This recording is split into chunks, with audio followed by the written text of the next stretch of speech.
Selamat sore dan shalom semuanya. Selamat datang dan selamat beribadah, dan kali ini istimewa karena ini berkenaan dengan ibadah Paskah. Oleh karena itu, siapkan hatimu dan biarlah ibadah ini memberkati kita semua. Kita mulai dengan bangkit berdiri dan kita akan berdoa bersama-sama.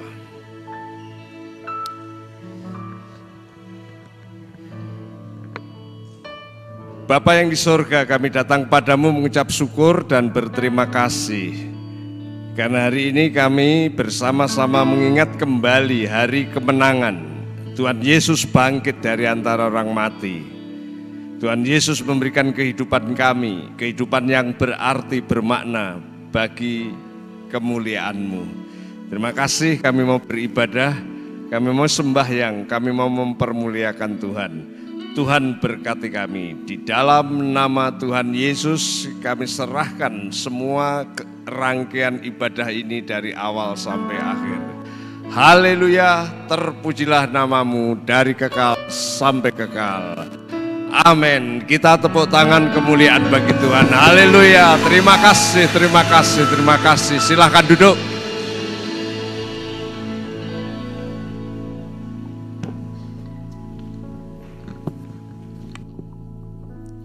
Selamat sore Bapak Ibu Saudara yang terkasih dalam nama Tuhan Yesus Kristus. Pada kesempatan ini kita bisa datang di tempat ini itu semua karena berkat Tuhan. Dan pada hari ini juga kita bisa merayakan hari Paskah, yaitu hari kebangkitan Tuhan kita Yesus Kristus. Yang dimana saudara, kita diingatkan 2000 tahun yang lalu Tuhan Yesus telah berkorban bagi hidup kita, bagi hidup saya, dan bagi hidup saudara. Dan pada hari ini kita datang untuk memuji dan memuliakan namanya. Mari siapkan hati saudara, kita akan menyembah Dia dengan pujian, pengorbananmu sempurna.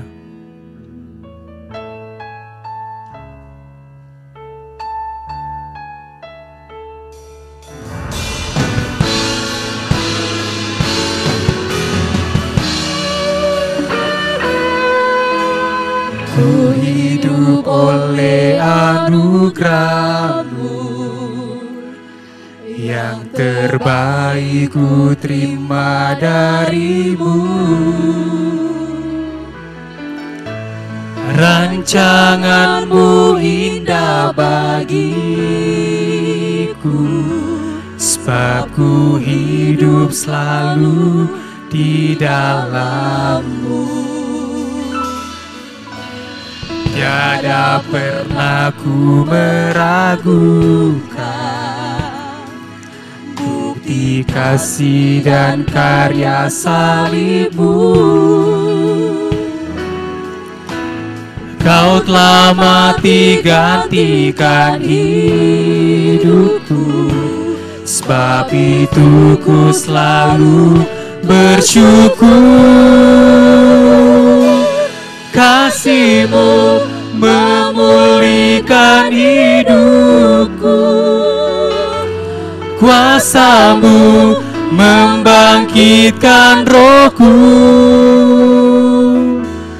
Darah-Mu telah tercurah bagiku, pengorbanan-Mu sempurna.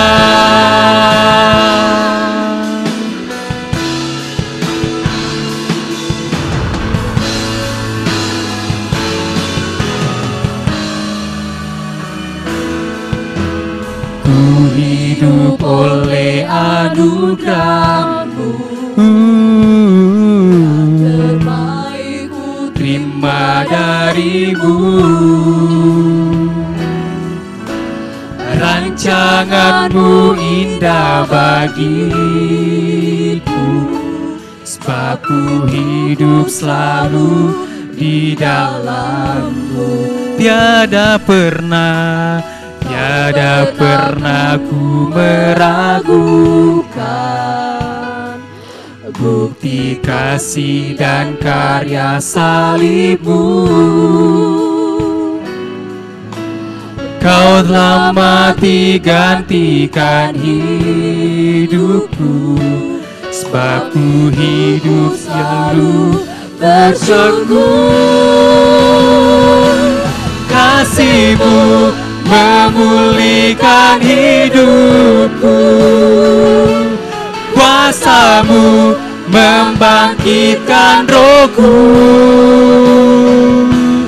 Darah-Mu telah tercurah bagiku, pengorbanan-Mu sempurna. Terima kasih Tuhan.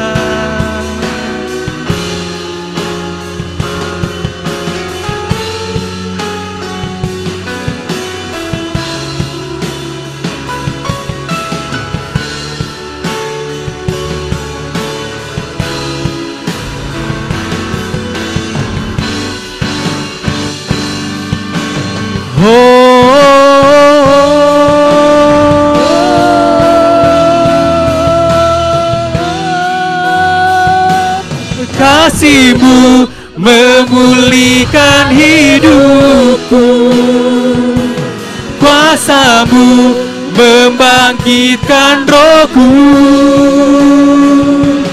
Darah-Mu telah tercurah bagiku, pengorbanan-Mu sempurna, memulihkan hidupku. Kuasa-Mu membangkitkan rohku. Darah-Mu telah tercurah bagiku, pengorbanan-Mu sempurna, pengorbanan-Mu sempurna, pengorbanan-Mu sempurna.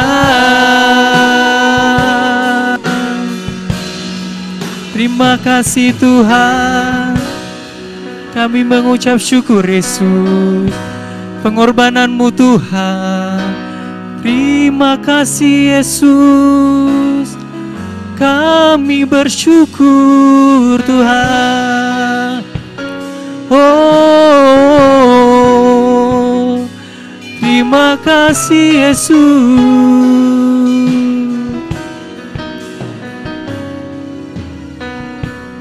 Terima kasih Tuhan buat kesempatan yang luar biasa dalam kehidupan kami. Sehingga pada saat ini Tuhan, kami bisa berkumpul di tempat ini. Kami memuji memuliakan nama-Mu. Itu semua bukan karena kekuatan kami Tuhan, melainkan hanya berkat kasih-Mu yang semata dalam kehidupan kami. Ini ibadah kami Tuhan. Kami mengundang Roh Kudus-Mu hadir di setiap kami, hadir di tengah kami Tuhan, agar ibadah ini benar-benar memuliakan Engkau. Di dalam nama Tuhan Yesus kami telah berdoa dan mengucap syukur. Haleluya. Amin.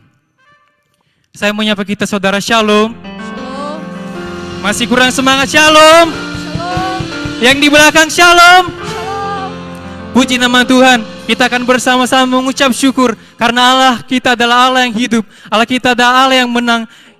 Dan kita bersyukur hari ini kita bisa beribadah di tempat ini. Mari saya undang berdiri. Kita akan memuji Tuhan. Kita akan bersorak untuk Tuhan dengan pujian. Kusorakan haleluya.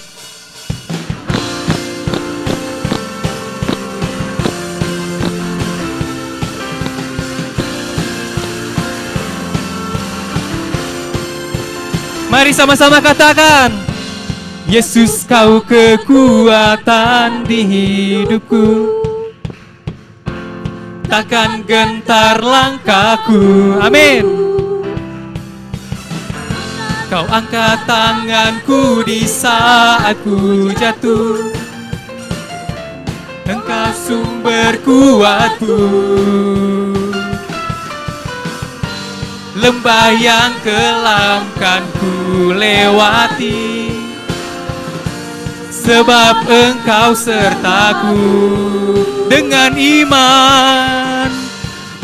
imanku ku diselamatkan oleh kuasa Yesusku. Mari angkat tanganmu saudara, Ku angkat tanganku, ku sorakan haleluya. Namamu berkuasa, surga bumi nyatakan. Ku angkat tanganku nyatakan kau hebat. Allah yang perkasa, berkuasa selamanya. Oh, oh, oh, oh, oh, oh, oh, oh, oh. Katakan sekali lagi, panggil namanya. Yesus, kau kekuatan di hidupku. Takkan gentar Tuhan, takkan gentar langkahku. Kau angkat tanganku di saat ku jatuh.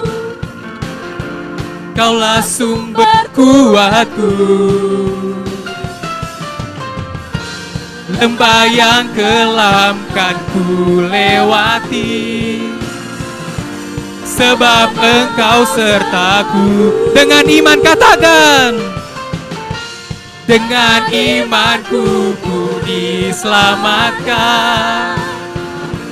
Oleh kuasa Yesusku. Siap memuji Tuhan, katakan. Angkat tanganku, ku sorakan haleluya. Nama siapa? Namamu berkuasa, surga bumi nyatakan. Ku angkat tanganku, nyatakan kau hebat. Allah yang perkasa, berkuasa selamanya. Oh, oh,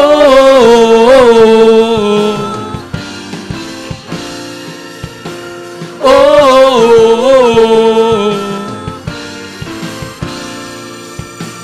oh, oh. Ku angkat tanganku, ku sorakan haleluya. Namamu berkuasa, surga bumi nyata. Ku angkat tanganku, ku sorakan haleluya. Namamu berkuasa, surga bumi nyatakan. Ku angkat tanganku, nyatakan kau hebat.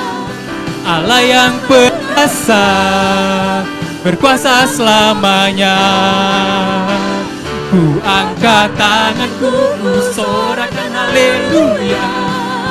Namamu berkuasa, surga bumi nyata. Ku angkat tanganku, nyatakan kau hebat. Allah yang perkasa, berkuasa selamanya. Oh, oh, oh, oh,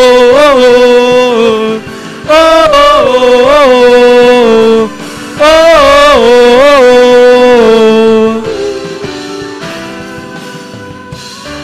Berikan kemuliaan bagi Tuhan. Haleluya. Siap memuji Tuhan lebih dahsyat lagi, amin. Siap memuji Tuhan lebih dahsyat lagi, amin. Amin. Kita akan memuji Tuhan dengan pujian Bum Bum.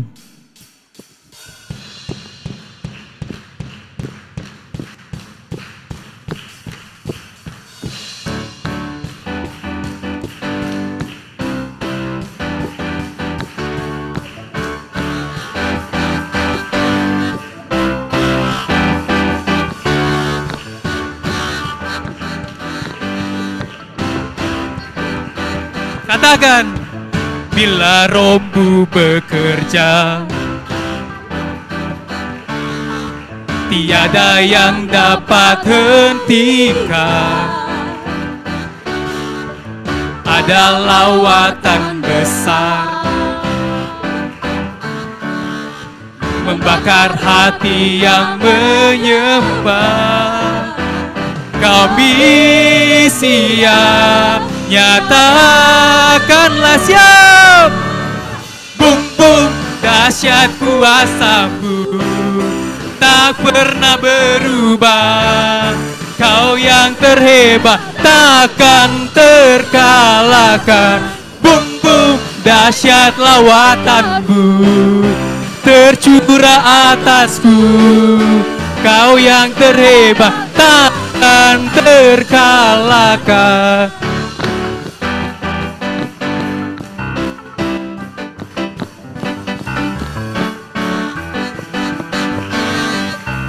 Katakan, bila rohmu bekerja, amin.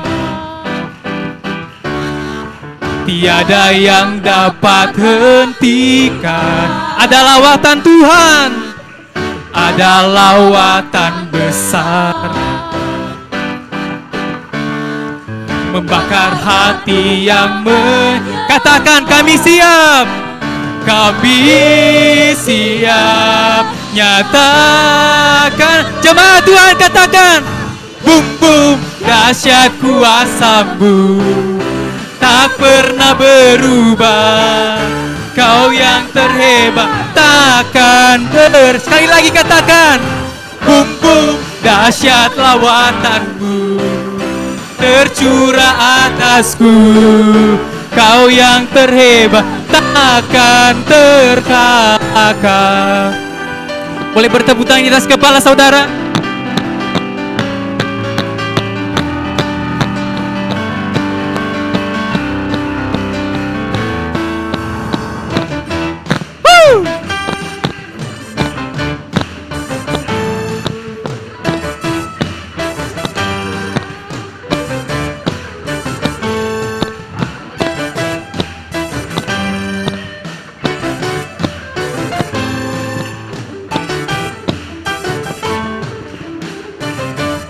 Katakan, bum bum dahsyat kuasa-Mu tak pernah berubah. Kau yang terhebat takkan. Jemaat Tuhan katakan, bum bum dahsyat lawatan-Mu tercurah atasku. Kau yang terhebat takkan terkalahkan. Takkan, sekali lagi katakan, takkan terkalahkan. Berikan kemuliaan yang paling meriah buat Tuhan kita. Saya persilakan duduk kembali.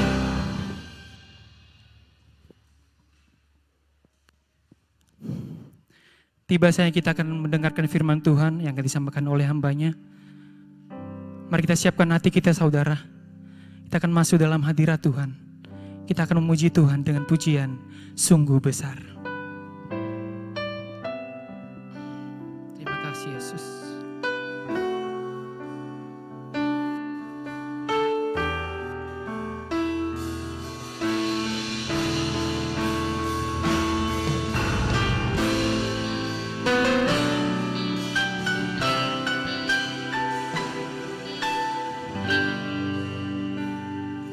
Mari kita sama-sama mengangkat pujian ini, katakan. Kemanakah aku dapat pergi, menjauhi roh-Mu yang suci, Kau sahabat,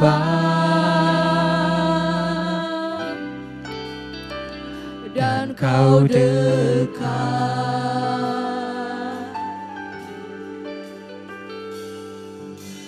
Bahkan seluruh pengabdianku tak bisa membalas kesetiaan-Mu, sungguh mulia dan berharga.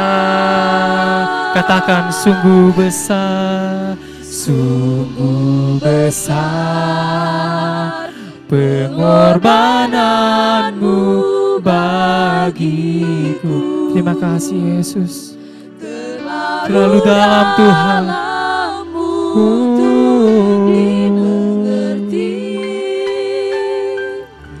Sungguh besar,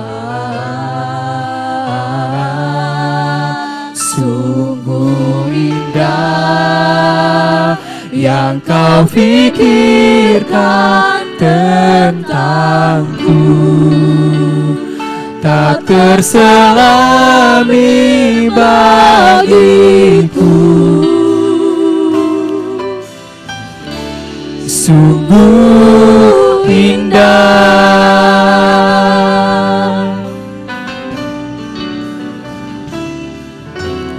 bahkan seluruh pengabdianku tak bisa membalas kesetiaanmu. Sungguh mulia dan berharga, sungguh besar, pengorbananmu bagiku,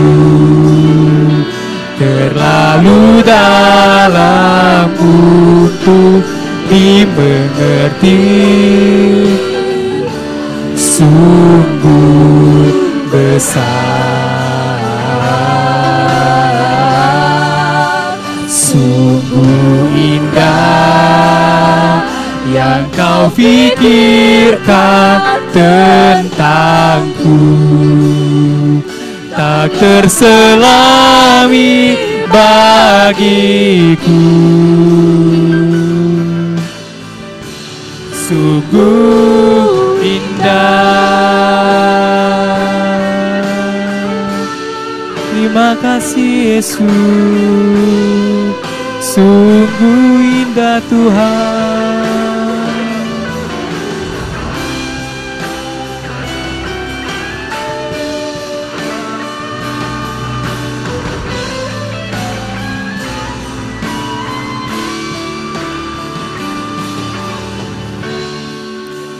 Sungguh besar pengorbananmu bagiku, terlalu dalam untuk dimengerti. Sungguh besar, sungguh indah yang kau pikirkan tentangku, tak terselami bagiku.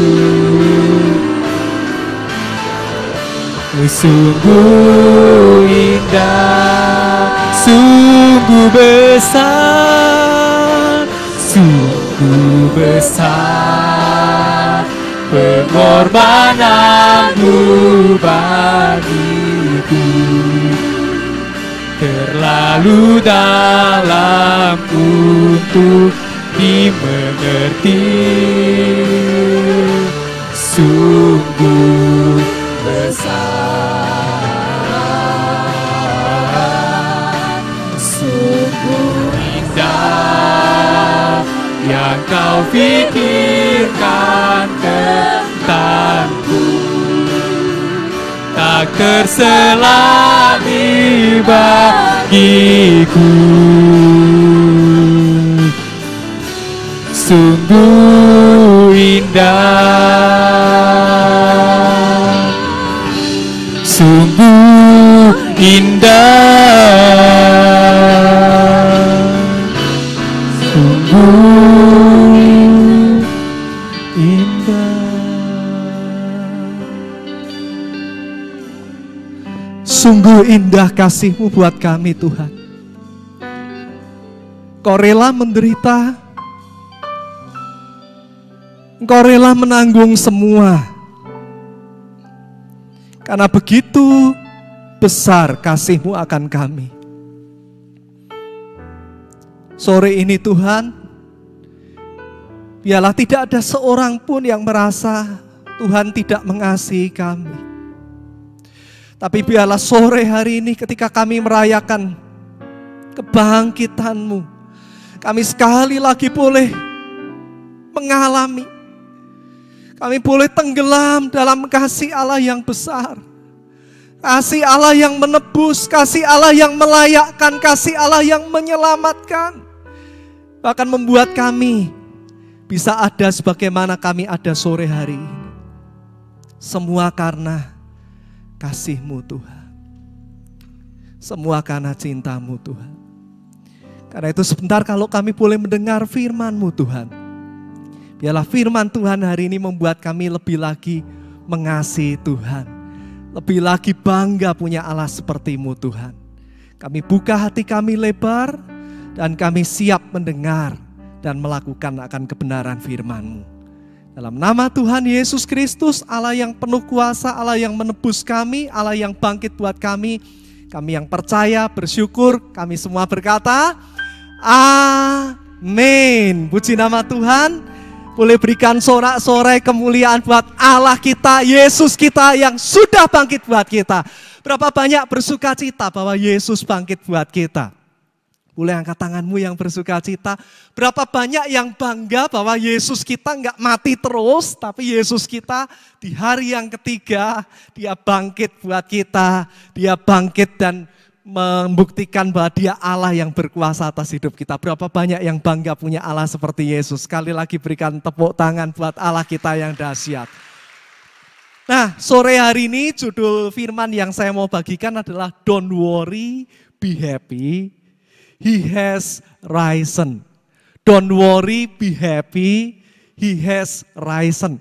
Jangan khawatir, jangan sedih, karena Yesus bangkit. Boleh tunjuk sekitarmu, katakan, jangan khawatir mas, jangan khawatir mbak, jangan khawatir kak, jangan khawatir dik. Yesus gak mati terus, Yesus bangkit. Sekali lagi kasih tepuk tangannya buat Yesus kita yang dahsyat.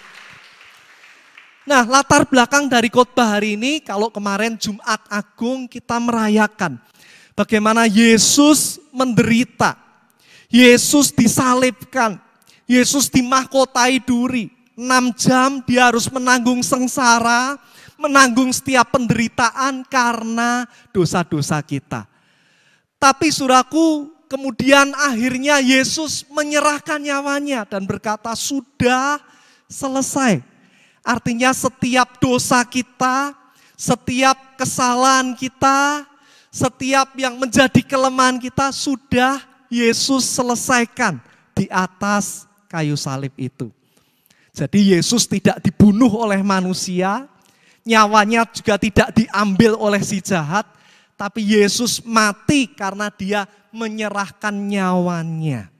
Karena tugasnya sudah selesai menebus kita semua. Lalu hari Sabat atau hari Sabtu, saudaraku, kalau di orang Yahudi itu hari Sabat itu Sabtu, saudaraku.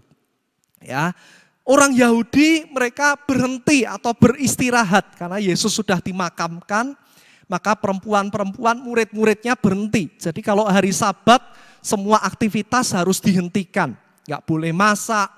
Ya nggak boleh menghidupkan atau memencet tombol lampu kalau di zaman sekarang ya, semuanya harus berhenti jadi hari peristirahatan. Tapi saudaraku, hari Minggu para perempuan yang berasal dari Galilea, Galilea itu tempat di mana Yesus paling banyak melayani semasa hidupnya. Ternyata ketika Yesus disalibkan, maka banyak perempuan-perempuan yang berasal dari Galilea, termasuk Maria Magdalena, menyertai sampai Yesus mati di kayu salib. Bukan hanya itu, mereka juga menyertai sampai Yesus jenazahnya diletakkan di dalam kubur. Nah, kalau di Israel sana, kuburan itu terbuat dari batu, saudaraku. Kalau tembok di kanan kiri kita, saudara bisa membayangkan kira-kira warnanya seperti itu. Ya, kemudian ada sebuah lubang bundar, dan di dalamnya ada sebuah tempat tidur yang terbuat dari batu. Jadi beda seperti di Indonesia. Kalau di Indonesia kita ada orang mati dimasukkan peti, kemudian ditutup. Kalau orang Yahudi tidak. Di tembok atau di meja yang terbuat dari batu itulah jenazah Yesus diletakkan. Terbungkus kain kafan. Kemudian pintunya ditutup dengan sebuah batu besar yang bulat. Nah, tentu saja batu yang besar, yang bulat itu nggak bisa dipindahkan oleh sembarangan orang. Hanya orang-orang yang kuat, hanya laki-laki yang dewasa yang bisa menggulingkan batu tersebut. Mungkin satu orang saja nggak bisa, harus rame-rame untuk menggulingkannya. Jadi Jumat itu ketika menjelang Sabat, Yesus sudah diletakkan di dalam jenazahnya. Kemudian lubang dari kubur itu ditutup dengan batu besar. Dan mereka, murid-muridnya, para wanita yang menyertai dia, perempuan-perempuan Galilea itu pulang ke rumah masing-masing karena Sabtunya mau hari Sabat. Nah, Minggu pagi, esok-esok pagi, subuh-subuh, mereka berniat membawa rempah-rempah. Karena biasanya orang mati kalau sudah 3 hari mulai membusuk. Nah, mereka mau merempah-rempahi jenazah Tuhan Yesus supaya bisa lebih awet. Nggak cepat busuk, saudaraku. Nah, pertanyaannya sebelum kita baca ayat, kalau kita baca di pasal sebelumnya, yaitu di dalam Lukas pasal 23, di situ dikatakan mereka itu yaitu perempuan-perempuan dari Galilea. Kenapa perempuan dari Galilea itu ditekankan, saudaraku? Ternyata Galilea itu bukan kota yang sembarangan. Yesus melayani di Nazaret. Sepanjang hidupnya paling banyak dia melayani di Nazaret. Nah, Nazaret itu masuk di wilayah Galilea juga. Kemudian ketika Yesus mati dan dia ditemani orang-orang yang terdekatnya juga orang-orang dari Galilea. Nah, siapakah orang Galilea itu? Ternyata orang Galilea adalah orang-orang yang berdarah campuran. Karena waktu itu bangsa Israel mereka menyembah berhala, mereka memberontak sama Tuhan, sehingga akhirnya terpecah kerajaan utara dan selatan. Yang selatan salah satunya Yehuda dan ibu kotanya Yerusalem. Di situ bait suci berada dan orang-orang Israel yang asli, yang tetap menyembah Tuhan di bait suci, mereka ada di tempat itu. Tapi saudaraku ada 2 suku, ya, yaitu suku Sebulon dan Naftali yang ikut di kerajaan utara, Samaria. Nah, mereka ini menyembah berhala. Mereka meninggalkan Tuhan. Mereka menyembah di atas gunung. Mereka hidup jauh daripada Tuhan. Nah, akibatnya apa? Orang Israel yang suku Yehuda, yang di Yerusalem, menganggap orang Samaria itu Israel KW. Kalian bukan lagi yang asli itu kami. Kalian tiruan. Kalian gak setia sama Tuhan. Kalian itu najis, kalian itu kotor, kalian itu bukan lagi pengikut Tuhan. Makanya orang Yahudi tidak lagi mau bergaul dengan orang Samaria. Tapi bukan hanya itu, saudaraku. Karena orang Samaria, orang Sebulon Naftali tadi, orang Galilea itu meninggalkan Tuhan, maka banyak di antara mereka yang hidupnya menderita. Mereka mengalami berbagai sakit penyakit, mereka mengalami berbagai kelainan, bahkan tidak jarang mereka dirasuk dan dikuasai oleh roh-roh jahat. Karena mereka hidup di luar Tuhan. Karena mereka ada dalam penyembahan berhala. Karena mereka tinggal di dalam dosa, saudaraku. Bahkan mereka dikucilkan di masyarakat. Saudara masih ingat kenapa wanita Samaria ketika menimba air di sumur itu, dia awalnya enggan berbicara dengan Yesus. Karena dia berkata, aku ini orang Samaria, engkau orang Yahudi, aku ini kotor, aku ini berdosa, aku ini enggak layak. Sedangkan kau orang Yahudi yang rajin ibadah, yang hidupnya kudus, yang masih mengikut Tuhan dengan sempurna. Sehingga dia merasa enggak layak.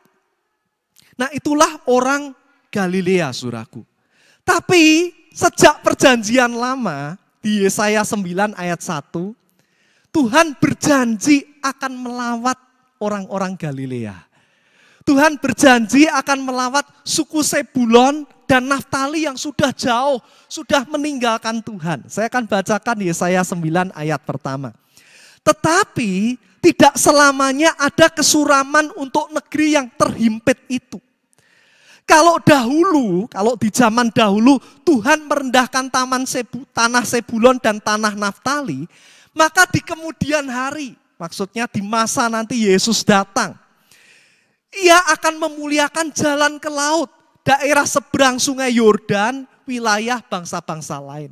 Nah, di zaman perjanjian lama, saudaraku, Yang diselamatkan tuh cuma Israel. Yang diselamatkan tuh cuma Yahudi. Orang lain, bangsa lain termasuk kita gak diselamatkan. Tapi di Yesaya 9 ayat 1 Tuhan justru berjanji, aku akan datang ke tempat yang terhimpit itu. Aku akan datang nanti ke orang-orang yang berdosa itu. Supaya keadaan mereka tidak terus buruk. Supaya mereka tidak ada terus di dalam kegelapan. Tapi terang Tuhan datang atas mereka. Bahkan bangsa-bangsa lain termasuk kita yang di Indonesia, kita bisa turut diselamatkan. Nah sekarang kita baru masuk ke inti khotbah hari ini. Saya ajak kita melihat sama-sama Lukas pasal 24 ayat 1 sampai yang ketiga terlebih dahulu. Nanti sampai 6a tapi ayat 1 sampai 3 terlebih dahulu. Nah yang ayat ganjil yang pria-pria membaca, ayat genap yang wanita. Oke? Bersama-sama. Yang pria-pria siap? Amin. Oke. 2, 3. Tetapi pagi-pagi benar subuh pada hari pertama minggu itu mereka pergi ke kubur membawa rempah-rempah yang telah disediakan mereka. Ayat 2 yang wanita. 2, 3.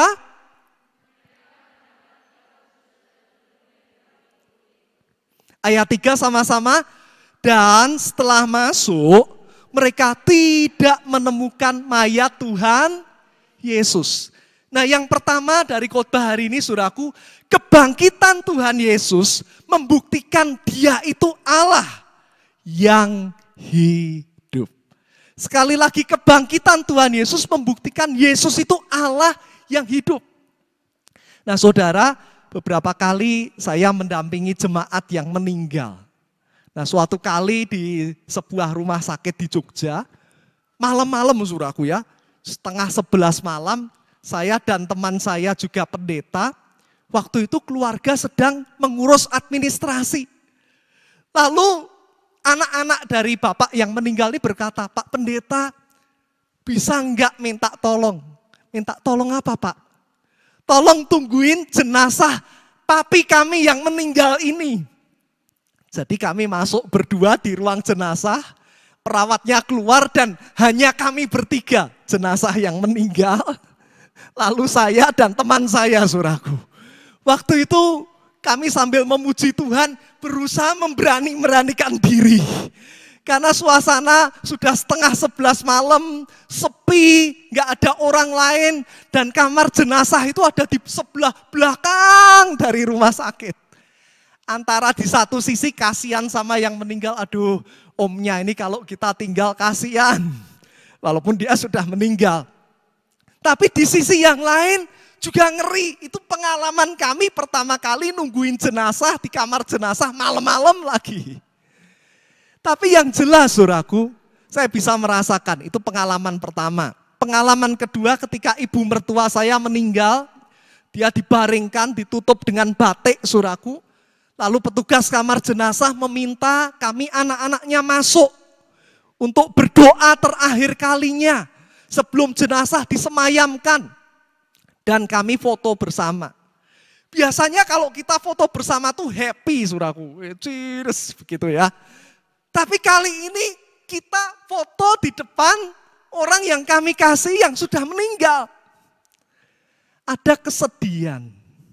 Takut-takut juga anak-anak kami, ngeri. Jangan ngeri, ini nenekmu. Enggak, tapi tetap ngeri.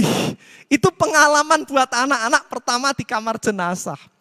Jadi saya bisa membayangkan ketika perempuan-perempuan dan murid-murid Yesus ini di hari Jumat menguburkan Yesus. Antara di satu sisi sedih karena kehilangan Yesus, tapi di sisi yang lain mereka juga ngeri. Apalagi wajahnya hancur, tubuhnya tercabik-cabik karena berulang kali disesah ya. Oh, darah masih mengucur, darah segar karena dia dimahkotai duri, ngeri saudaraku. Tapi yang berbeda adalah di saat hari pertama minggu itu, yaitu hari Minggu. Mereka berniat mengunjungi kubur Yesus. Mereka kaget, wow, ternyata tutupnya batu yang besar itu sudah enggak ada. Lalu mereka penasaran, siapa yang buka ini? Jangan-jangan Petrus sudah datang duluan dan membukanya. Jangan-jangan 11 rasul yang lain sudah lebih dulu. Tapi ini masih subuh loh. Siapa ya yang sekuat itu membuka? Lalu mereka berkata, sudahlah daripada kita penasaran, kita coba masuk saja sambil takut-takut. Dan ketika mereka sampai di dalam kubur, para perempuan Galilea ini lebih kaget lagi. Wow, bukan cuma kebuka, tapi jenazahnya nggak ada, saudaraku. Wow, siapa yang ngambil? Siapa yang nyuri? Atau Yesus sudah bangkit? Atau ada yang lain lagi, jenazahnya dipindahkan? Dan sementara mereka ketakutan itu, ayat 4 kita lihat bersama-sama. Sementara mereka berdiri termangu-mangu karena hal itu, tiba-tiba ada 2 orang berdiri dekat mereka memakai pakaian yang berkilau-kilauan. Di Alkitab biasanya kalau ada orang pakai pakaian yang berkilau-kilauan, itu biasanya adalah siapa? Malaikat. Ternyata di dalam kubur itu ada 2 malaikat, saudaraku. Mereka sangat ketakutan. Sudah takut karena Yesusnya enggak ada, sekarang kaget lagi karena ada 2 malaikat di dalam kubur itu. Dan menundukkan kepala karena kemuliaan yang begitu besar ditampilkan oleh kedua malaikat itu. Tetapi kedua malaikat itu berkata kepada mereka, mengapa kamu mencari dia yang hidup di antara orang mati? Ia tidak ada di sini, ia telah bangkit. Dengan kata lain malaikat itu berkata gini, ngapain sih kalian ini cari ke kuburan? Di kuburan ini cuma ada orang mati. Tapi Yesus tidak ada di sini lagi. Karena Yesus sudah bangkit. Karena Yesus sudah hidup kembali. Karena Yesus tidak lagi di antara orang mati. Saudara, teman-teman sekalian, kalau kita mengunjungi kubur Yesus, seandainya kita jadi salah satu dari perempuan itu, dan Yesus masih di dalam, jenazah Yesus masih ada, maka kita berkata, ya memang selama hidup dia hebat. Memang selama hidup dia pernah menyembuhkan aku.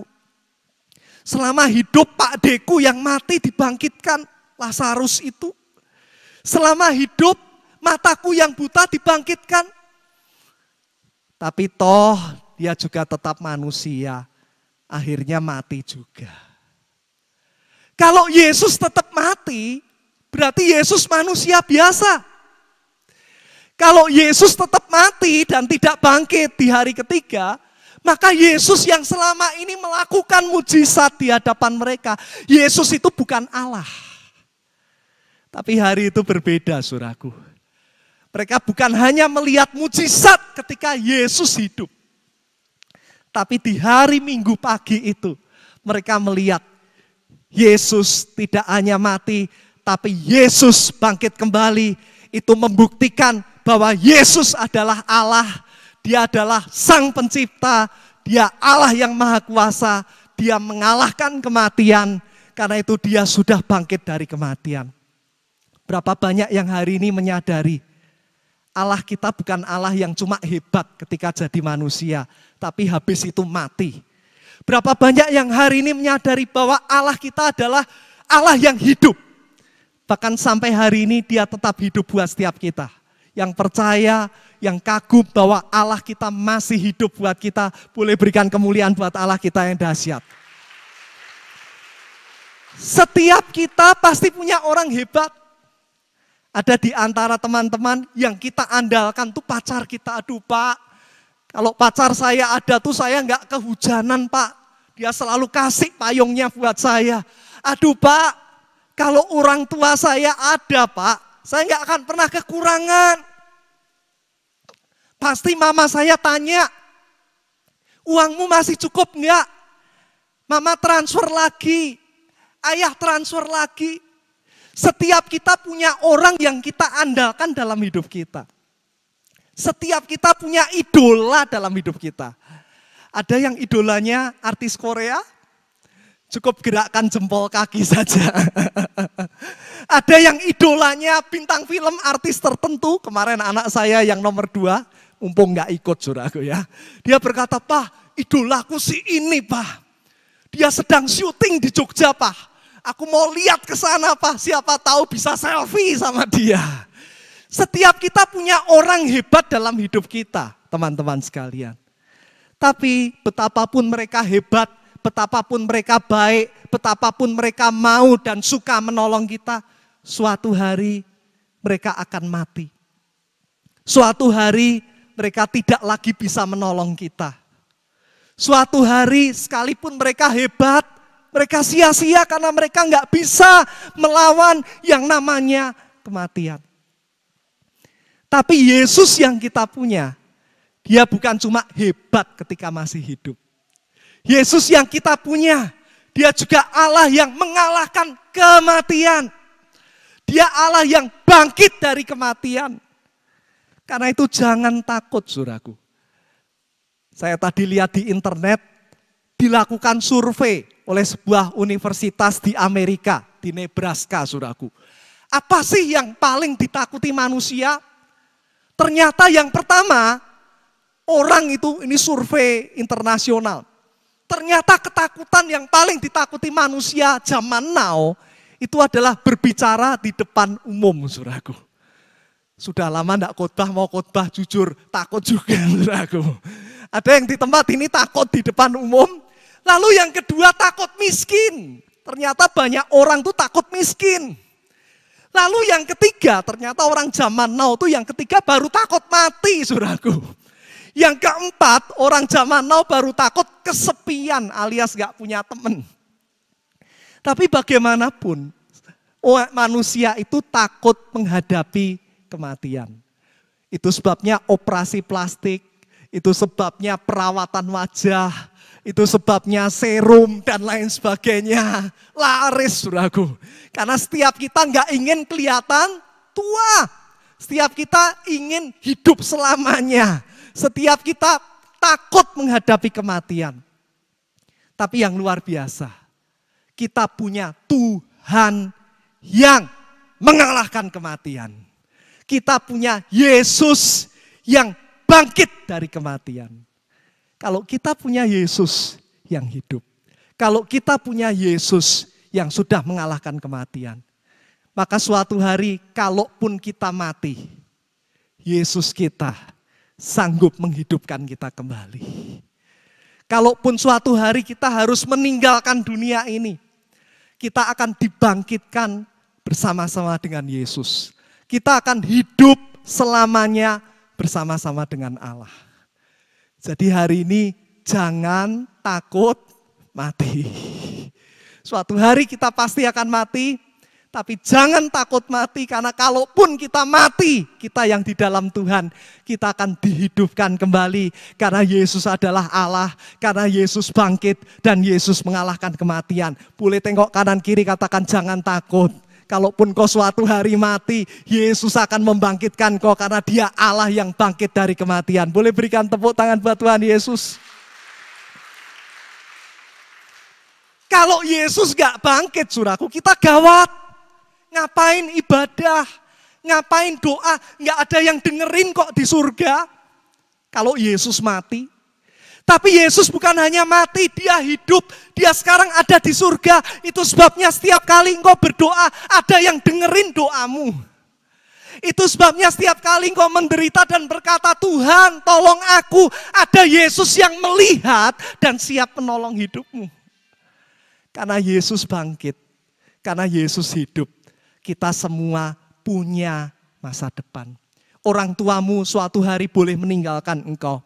Orang yang kau andalkan suatu hari boleh meninggalkan engkau. Bahkan segala sesuatu yang bisa menolong suatu hari akan meninggalkan kita. Tapi kalau kita punya Yesus, jangan takut. Kita akan punya masa depan. Kita akan punya pengharapan. Kita akan punya jawaban doa. Sebab Yesus Allah dan Yesus hidup selamanya buat setiap kita. Yang percaya Yesus hidup selamanya, boleh katakan kanan kiri, jangan takut. Masih ada masa depan. Jangan menyerah. masih ada Yesus.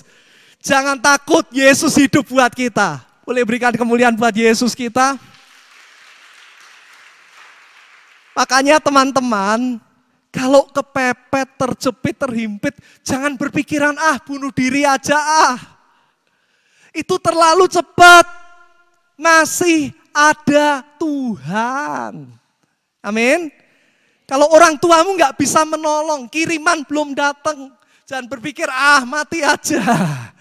Masih ada Tuhan. Dia hidup. Kalau dia mati, dia nggak bisa tolong kita. Kalau hidup, dia bisa lakukan segala sesuatu buat kita. Amin. Saya punya dokter gigi langganan, saudaraku.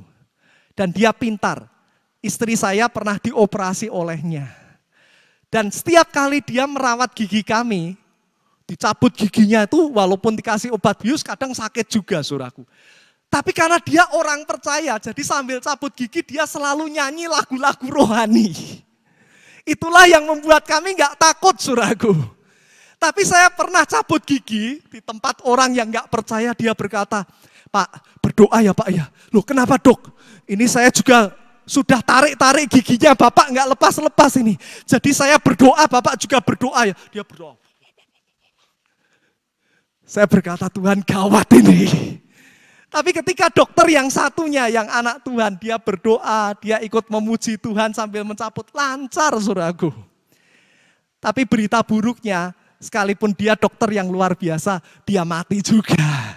Dan dia tidak bisa menolong saya saat ini. Tapi kalau kita punya Yesus, dia ada buat kita selamanya. Dia bangkit buat kita selamanya. Dan dia sanggup menolong kita semua. Amin. Amin. Sekarang yang kedua, kita lanjutkan ayat 6b sampai ayat yang ke-7. Malaikat itu berkata, ingatlah apa yang dikatakannya kepada kamu ketika ia masih di Galilea. Ternyata nyambung. Gak kebetulan si Lukas, penulis Injil Lukas ini, di awal menyebut perempuan dari Galilea. Waktu saya baca di sini saya baru, begitu toh. Ternyata nggak kebetulan, karena Yesus ketika masih hidup pernah ketemu mereka. Apa yang Yesus katakan? Yaitu bahwa anak manusia, yaitu bahwa Yesus harus diserahkan ke tangan orang-orang berdosa dan disalibkan dan akan bangkit pada hari ketiga. Maka saat itu teringatlah mereka akan perkataan Yesus. Jadi ketika Yesus masih hidup, Yesus pernah ngobrol ke orang-orang ini, ke perempuan-perempuan ini.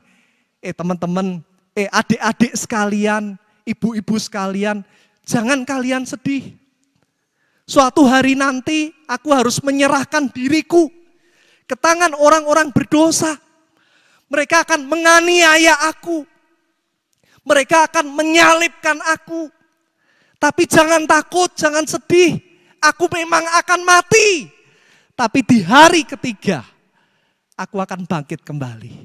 Jangan sedih. Tapi karena waktu berlalu, mereka lupa, saudara.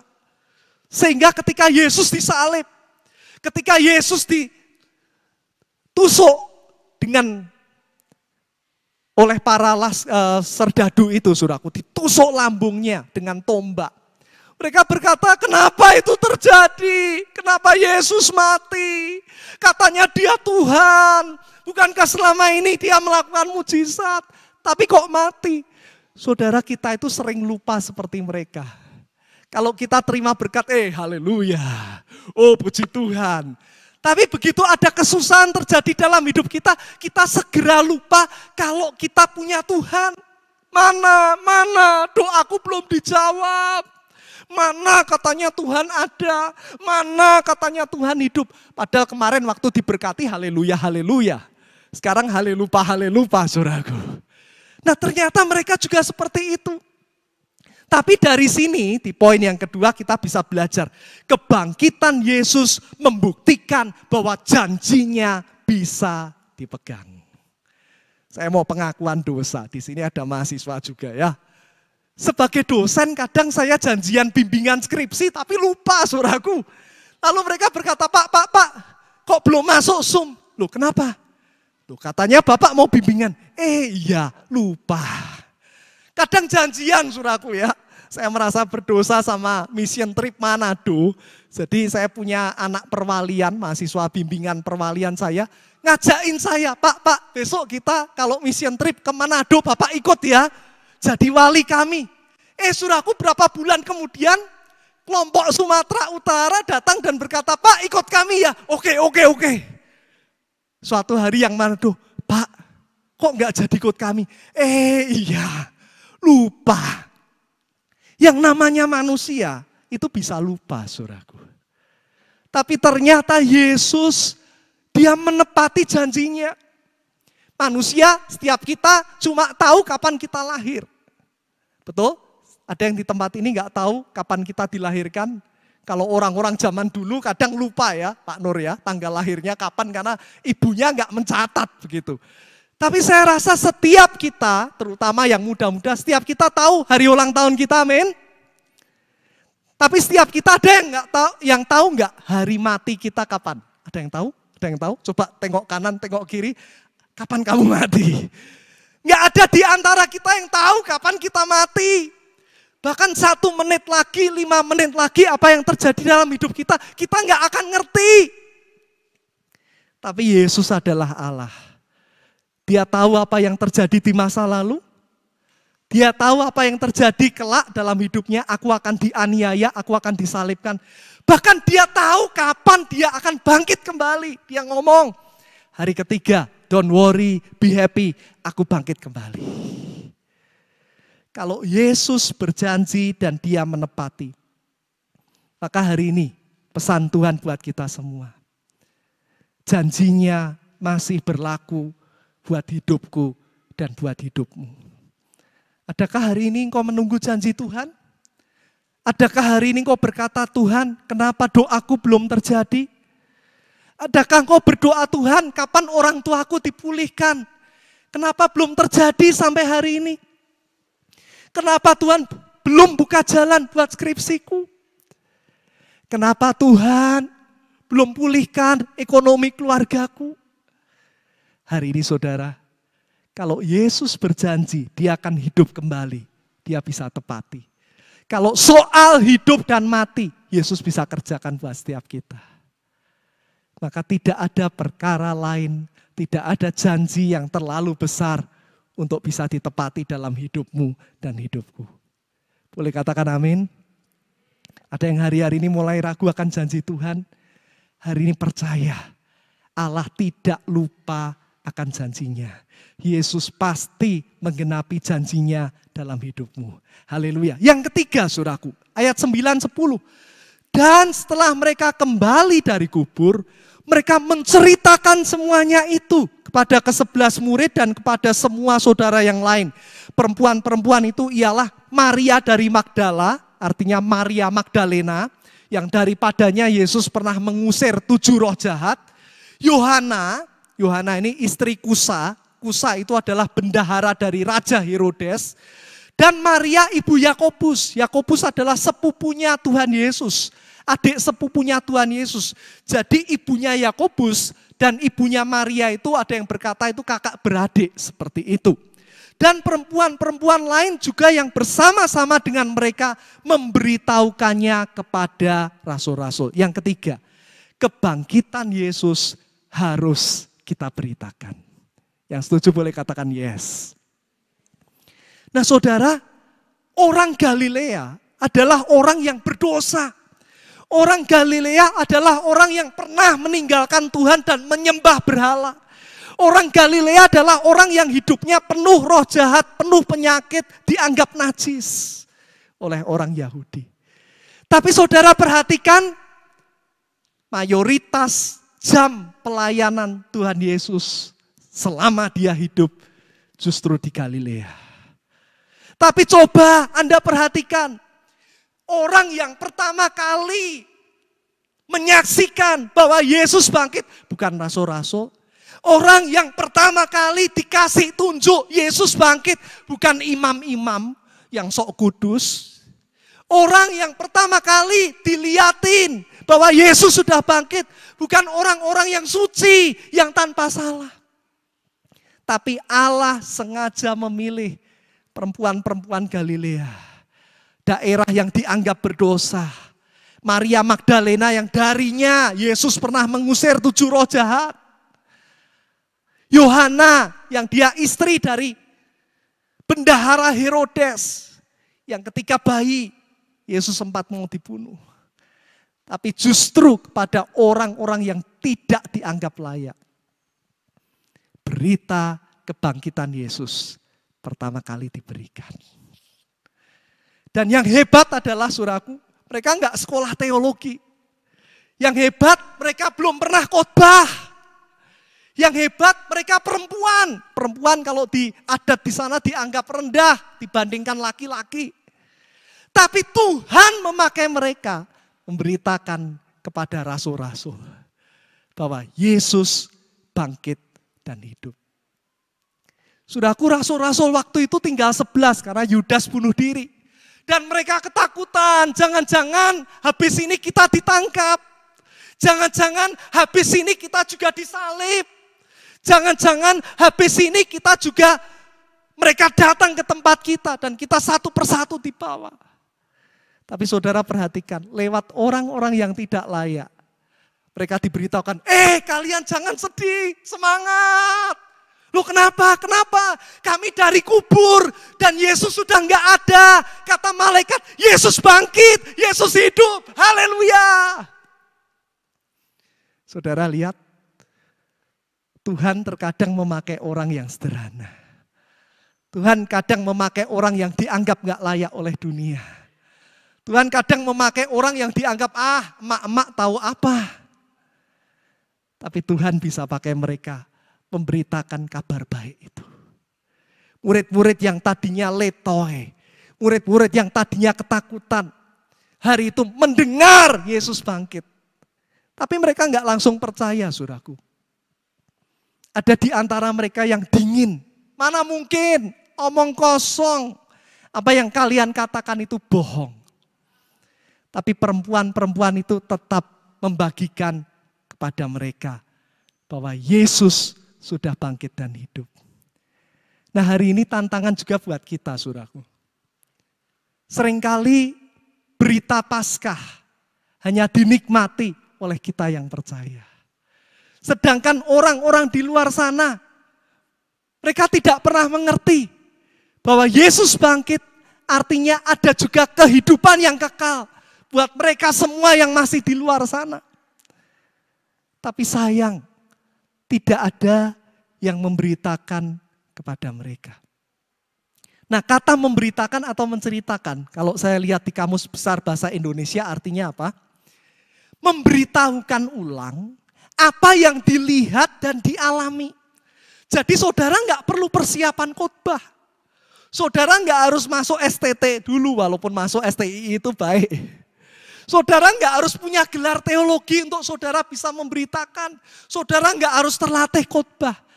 Tapi saudara cukup apa yang Anda lihat, apa yang Anda alami bersama Yesus. Siarkan ke orang lain. Ceritakan pada orang lain. Ceritakan di Instagrammu. Ceritakan di Facebookmu. Saksikan itu di broadcast message-mu. Sehingga orang lain mengerti, oh ternyata ada pengharapan. Ternyata ada mujizat. Ternyata ada masa depan. Ternyata di tengah berita yang buruk masih ada kabar baik. Ada amin? Berapa banyak yang pulang dari tempat ini mau memberitakan itu. Mau menyaksikan itu. Mungkin simple. Aku kemarin sakit. Kesaksian di Facebook. Di Facebook kemarin mahku sakit. Aku berdoa, Tuhan tolong aku, ternyata aku sembuh. Engkau sedang memberitakan Yesus. Mungkin kau bersaksi kemarin, orang tuaku kena pandemi, gak bisa transfer, dari kampus sudah ditagih. Tapi ketika aku berdoa, ternyata ada mujizat, ada sponsor, ada dosen yang digerakkan membantu saya. Engkau sedang memberitakan Yesus. Jadi hari ini, sesederhana apapun hidupmu, seburuk apapun masa lalumu, sekotor apapun dosamu, kalau engkau mau membuka hati buat Tuhan, Tuhan bukan hanya bangkit buat engkau, tapi Tuhan akan memakai engkau memberitakan kabar baik itu. Haleluya. Amin. Yang terakhir, semuanya boleh katakan puji Tuhan. Ayat 11 sampai 12. Tetapi bagi mereka, bagi rasul-rasul itu, seakan-akan omong kosong. Dan mereka tidak percaya kepada perempuan-perempuan itu. Wow, kabar baik, Yesus bangkit, malaikat yang memberitakan, tapi rasul-rasul yang selama 3,5 tahun hidup sama Yesus, dengar firman, dengar khotbah, dengar mujizat, dengar Yesus bersaksi bahwa akan disalibkan dan bangkit. Mereka tidak percaya. Ayat 12 apa yang ditulis Tuhan? Sungguh pun demikian, meskipun demikian, Petrus bangun, Petrus bangkit, lalu cepat-cepat pergi ke kubur itu. Ketika ia menjenguk ke dalam, ia melihat hanya kain kafan saja. Lalu ia pergi dan ia bertanya dalam hatinya, apa yang kiranya telah terjadi? Ketika kita memberitakan kabar baik, ketika kita memberitakan Yesus bangkit, gak semua akan berkata haleluya. Ada orang-orang yang berkata omong kosong, itu cuma orang Kristen, kami gak percaya. Itu cuma dongeng yang Alkitabmu katakan. Tapi saudara, ternyata di antara 11 rasul yang masih tersisa, 10 gak percaya. Tapi 1 orang, yaitu Petrus, dia mulai, ya enggak ya, jangan-jangan benar. Jangan-jangan Yesus bangkit. Coba deh, aku kok penasaran. Aku lihat di kubur, bener, gak ada. Tapi dicuri orang atau bangkit ya? Dicuri orang atau bangkit ya? Nah saudara, kalau baca di pasal-pasal berikutnya, Yesus menampakkan diri kepada Petrus. Dan Petrus akhirnya benar-benar percaya Yesus bangkit. Ketika kita memberitakan Yesus bangkit, gak semua orang akan percaya. Tapi tetap ada orang yang rindu mendengar. Tapi tetap ada orang yang akhirnya Roh Kudus akan membuat hatinya penasaran. Dan mereka bertanya dan mereka mencari dan akhirnya mereka bertemu Yesus. Dan percaya Yesus. Hari ini adakah orang tuamu belum percaya? Hari ini adakah engkau takut memberitakan itu karena nanti apa kata teman-teman? Sok rohani lu. Tapi ternyata di balik mereka berkata seperti itu. Di hati mereka bertanya, jangan-jangan benar. Jangan-jangan Yesus sungguh-sungguh Tuhan. Nah saya akan akhiri saudaraku. Joseph Goebbels itu menteri penerangannya di zaman Nazi saudaraku. Itu yang prinsipnya dipakai sampai hari ini, Pak Nur juga sering khotbahkan. Berita bohong yang diulang terus-menerus, akhirnya akan dipercaya sebagai kebenaran. Donald Trump ternyata selama jadi presiden Amerika dicatat oleh media hampir 2.300 kali berbohong di depan media, saudaraku. Tapi karena dia ulang terus itu, orang percaya itu kebenaran. Nah masalahnya di Instagram, di sosial media sekarang, saudaraku, banyak hoax. Yang karena diulang, orang berkata itu benar. Anak muda berkata, yes ini yang benar. Kalau berita yang salah diulang terus saja dianggap benar. Apalagi berita baik, bahwa Yesus bangkit. Apalagi berita baik, bahwa dia sanggup menolong kita. Apalagi berita baik, bahwa dia tidak lupakan janjinya. Kalau kita juga terus beritakan, maka banyak orang akhirnya akan percaya dan mengalami Yesus dalam hidup mereka. Saya undang teman-teman pemuji penyembah bisa maju ke depan. Dan mari kita mau renungkan firman ini. Saya undang kita semua bangkit berdiri. Hari ini kita merayakan kebangkitan Tuhan. Biarlah kebangkitan itu tidak hanya terjadi di kubur Yesus. Tapi juga Yesus bangkit di hati kita semua. Sore hari ini saya berdoa, tidak ada hati yang suam karena engkau ragu bahwa Yesus masih hidup. Tidak ada muka yang muram. Karena engkau ragu bahwa akan ada yang mendengar doamu dan akan menolongmu. Karena itu kita akan memujikan Yesus, Kau juru selamatku dari depan. Silakan.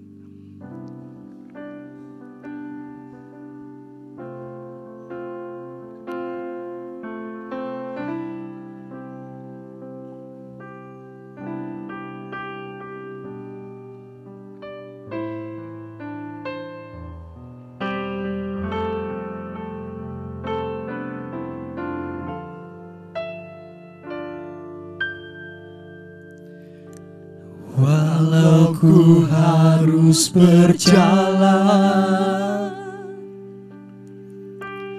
dalam lembah kegelapan, perlindungan-Mu, oh Tuhan, nyatalah bagi hidupku. Tiada pernah sedetik pun, tiada pernah Kau tinggalkan. Sungguh mulia dan sempurna, hanya Kaulah yang disembah. Yesus, Engkau juru selamatku, dalam janji-Mu kemenanganku. Selamanya kan ku nyatakan besar setia-Mu Tuhan di hidupku.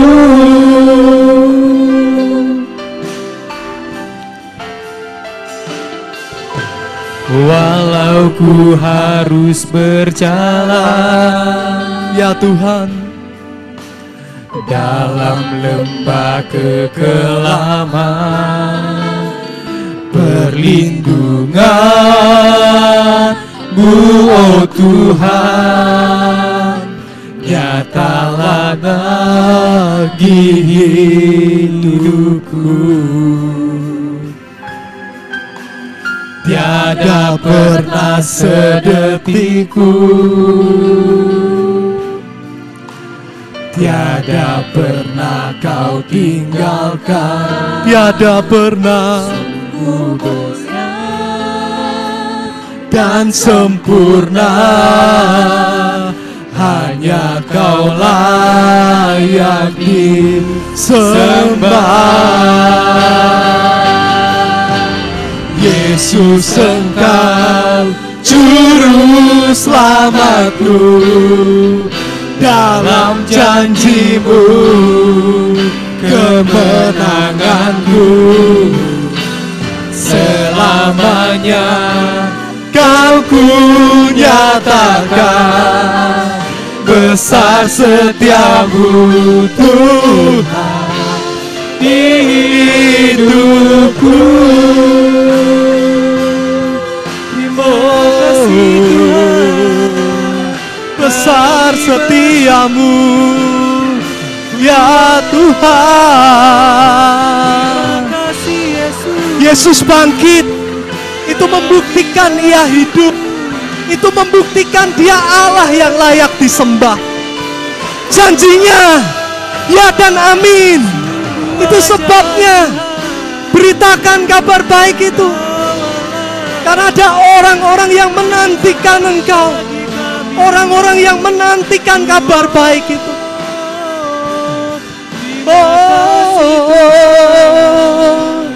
Mari buka hatimu dipakai oleh Tuhan. Mari buka hatimu. Sekalipun kau orang sederhana, orang berdosa, tapi Tuhan mau pakai hidup kita untuk menyaksikan kabar baik itu, menyaksikan berita kebangkitannya itu. Terima kasih Tuhan. Haleluya. Jamah kami Tuhan. Biarlah hati yang takut dikobarkan. Kegirangan karena selamat dari Tuhan itu membangkitkan setiap kami, memberi keberanian setiap kami Tuhan. Mari sembah Dia.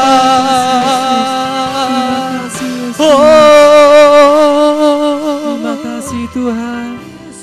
Engkau juru selamatku. Amin Tuhan.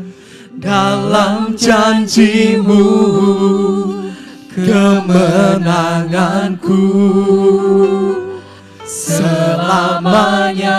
Kan ku nyatakan, besar setiamu Tuhan di hidup Yesus. Engkau juru selamatku. Dalam janji-Mu kemenanganku selamanya kan ku nyatakan besar setiamu Tuhan di hidupku. Yesus Engkau juru selamatku. Dalam janji-Mu kemenanganku selamanya Kau ku nyatakan besar setiamu Tuhan di hidupku. Besar setiamu Tuhan di hidupku. Besar setiamu Tuhan di hidupku. Saat ini untuk menutup ibadah ini, saya akan minta Pak Nur Anggraito untuk bisa menutup di dalam doa.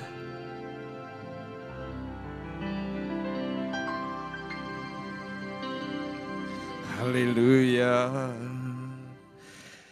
Bapak, terima kasih karena kasih setia Tuhan yang begitu luar biasa yang Kau nyatakan di dalam ibadah ini. Kami bersyukur karena kami sungguh-sungguh memiliki Tuhan yang hidup. Tuhan yang bukan hanya mengampuni kami, tetapi Tuhan yang menyelamatkan kami, Tuhan yang terus menyertai dan memberkati kami. Biarlah kami pulang dengan sukacita karena Tuhan Juru Selamat kami. Biarlah kami pulang dengan karya-karya yang ajaib karena Tuhan yang menolong kami. Biarlah kami bersaksi dan menceritakan tentang Paskah ini. Bapa yang di surga, kami berterima kasih kalau ada gumulan-gumulan yang kami hadapi. Entah itu masalah studi kami, entah masalah ekonomi kami, entah masalah keluarga kami. Ada persoalan-persoalan pribadi yang mungkin tak terucap oleh kata-kata, tapi merupakan tangisan dan jeritan hati kami di hadapan-Mu. Kami percaya Tuhan tahu itu, kami percaya Tuhan bisa menyelesaikan semua persoalan itu, dan kami percaya Tuhan memberkati kami. Tuhan, kalau sebentar kami mau pulang, ada beberapa uang yang kami sisihkan yang kami bisa persembahkan kepadamu. Biarlah Tuhan berkenan menerima persembahan ini, dan biarlah Tuhan pakai sebagai kemuliaan Tuhan melalui gereja ini. Terima kasih Engkau memberkati kami semua, Engkau memberkati kehidupan kami, Engkau memberkati pelayanan kami, Engkau memberkati studi kami.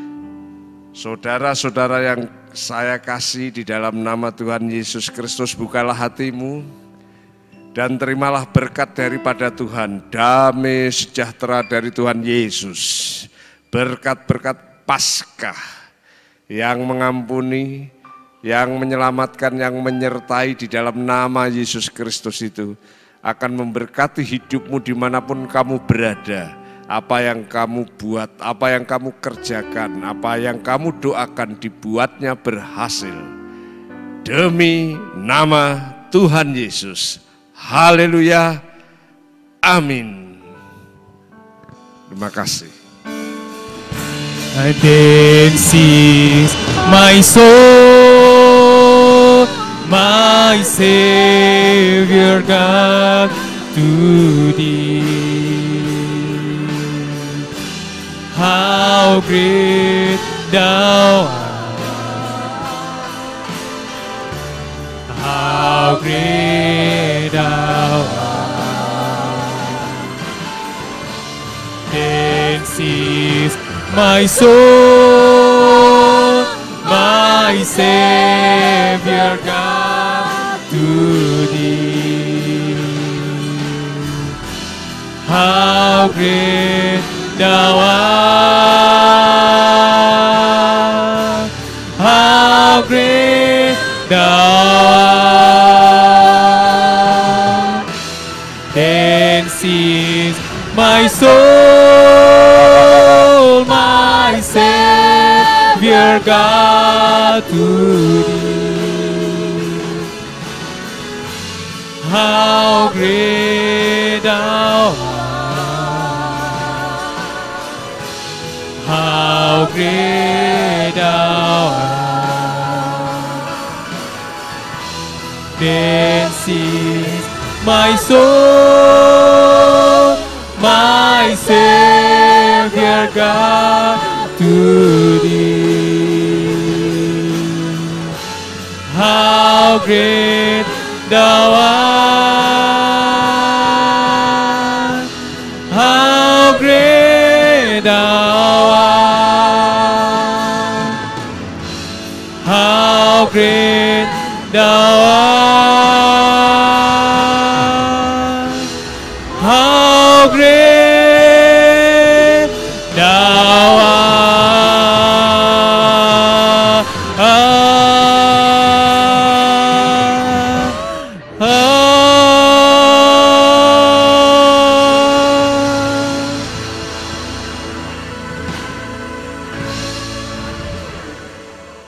Silakan duduk dan saat teduh sejenak, mohon berkat-berkat yang dari Tuhan.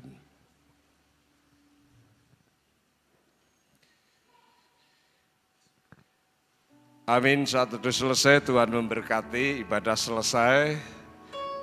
Tetap jaga kesehatan, pakai masker, rajin cuci tangan, jaga jarak dan jangan bergerombol. Mudahan tahun ini pandemi selesai menjadi endemi dan kita tetap sehat, melayani, berkarya, Tuhan memberkati. Salam semuanya.